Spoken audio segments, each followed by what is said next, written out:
Goeiedag, ek groet jou in die kosbare naam van Jesus Christus. Op 'n warm middag in 2013 het 'n seun in 'n meer agter hulle huis geswem in Florida, Amerika, terwyl sy pa besig was met tuinwerk.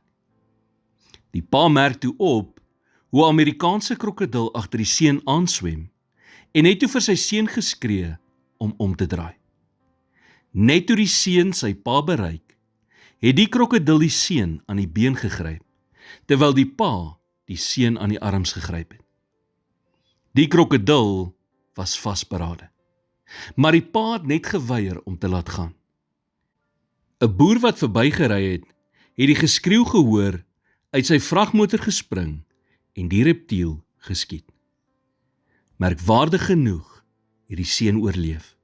En na weke in die hospitaal is hy deur die plaaslike koerant ondervra. Hy het vir die verslaggewer die verskriklike letsels op sy bene gewys en toe met duidelike trots bygevoeg: "Ek het ook letsels op my arms, omdat my pa my vasgehou het en nie wou los nie." Jesus sê in Johannes 10 vers 28: "En ek gee hulle die ewige lewe, en hulle sal nooit verlore gaan tot in ewigheid nie, en niemand sal hulle uit my hand ruk nie." Dit beteken nie dat die vyand nie sal probeer nie. Hy sal jou laat dink jy is so ver van God af dat jy nooit ooit weer sal kan terugkeer nie. Hy sal mense oor jou pad stuur om jou moedeloos te maak.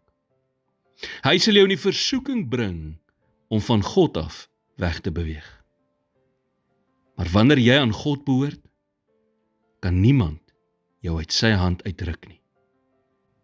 Wanneer jy jou hand in God se hand steek, gryp hy dit vas en los dit nie.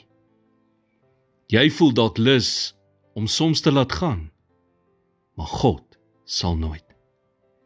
Net soos hierdie seun se pa, sê jou hemelse Pa vandag vir jou: ek het jou.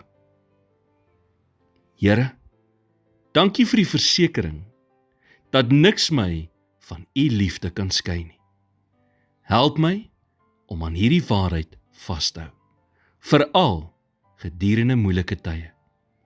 Versterk my geloof en herinner my aan u voortdurende teenwoordigheid in my lewe. In Jesus naam bid ek dit. Amen.